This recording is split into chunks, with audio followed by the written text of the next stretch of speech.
ব্যবধানে সব ধরনের সবজির দর কেজিতে কমেছে ৮ থেকে ১২ টাকা পর্যন্ত।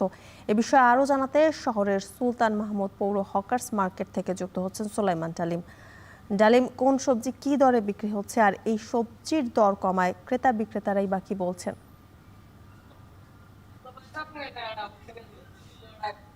যুথিকা, শুভ সকাল। সকালটা স্বস্তির খবর দিয়েই শুরু করি। গত ২ সপ্তাহের ব্যবধানে ফেনীতে যে সবজির বাজার রয়েছে, পাইকারি এবং খুচরো বাজার, বাজারেই আমরা দেখেছি যে সবজির দাম ৮ থেকে ১২ টাকা, ক্ষেত্র বিশেষে ১৫ থেকে ২০ টাকাও কমেছে।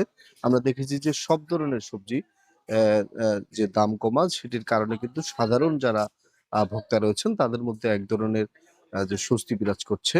আমরা আজকের বাজারে এসে যেটি দেখেছি যে শসা বিক্রি হচ্ছে কেজি প্রতি ৩০ টাকায়। আ কাঁকরোল বিক্রি হচ্ছে ৬০ টাকা, যেটি গত ২ সপ্তাহ আগেও আমরা দেখেছি ৮০ থেকে ১০০ টাকা বিক্রি হতে। ঝিঙ্গা বিক্রি হচ্ছে আজকের বাজারে ৪০ টাকায়, চিচিঙ্গা বিক্রি হচ্ছে ৪০ টাকায়, বরবটি বিক্রি হচ্ছে ৫০ টাকায়, জালি কুমড়া বিক্রি হচ্ছে আজকের বাজারে মাত্র ৪০ টাকায়। এছাড়াও আমরা দেখেছি যে তিত করলা বিক্রি হচ্ছে ৬০ টাকায়। বড় যে শসা, রান্নার শসা, সেগুলো ৫০ টাকায় বিক্রি হচ্ছে। পটল বিক্রি হচ্ছে ৩০ টাকায়। কাঁচামরিচ প্রতি কেজি বিক্রি হচ্ছে মাত্র ৪০ টাকা। ধনিয়া প্রতি ১০০ গ্রাম বিক্রি হচ্ছে ১৫ টাকায়। টমেটো বিক্রি হচ্ছে ৬০ থেকে ৭০ টাকার মধ্যে।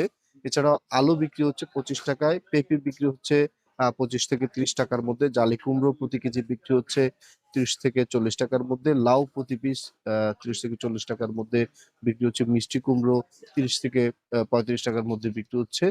এছাড়াও কলা বিক্রি হচ্ছে প্রতি হালি আ আ ৩৫ থেকে ৪০ টাকা। আমরা দেখেছি যে সব ধরনের সবজি একদম, যে সবজিগুলো আমরা দেখেছি যে গত ২ সপ্তাহ আগেও যেগুলোর দাম ছিল ও ৬০ থেকে ৭০ টাকা অথবা ৮০ টাকার বেশি, সেই সবজিগুলো এখন দাম নেমে এসেছে ৫০ টাকার নিচে।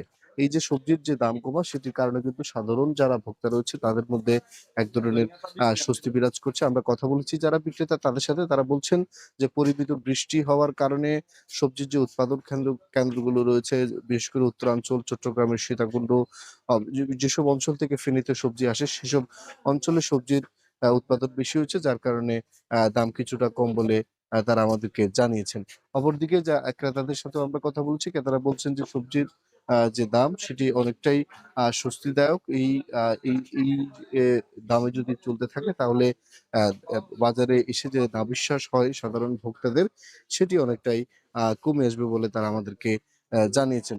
সব মিলে সব সব মিলিয়ে সবজির যে দাম, আ সেটি কিন্তু সাধারণ মানুষের এক ধরনের স্বস্তি রয়েছে, এবং বিক্রেতারাও বলছেন এই দাম হয়তো আরো ২ থেকে ৩ সপ্তাহ পর্যন্ত থাকতে পারে। এই ছিল ফেনী সুলতান মাহমুদপুর হকার্স মার্কেট থেকে আমাদের কাছে সর্বশেষ। ফেনীর সবজি বাজারের খবর জানাতে যুক্ত ছিলেন সোলাইমান।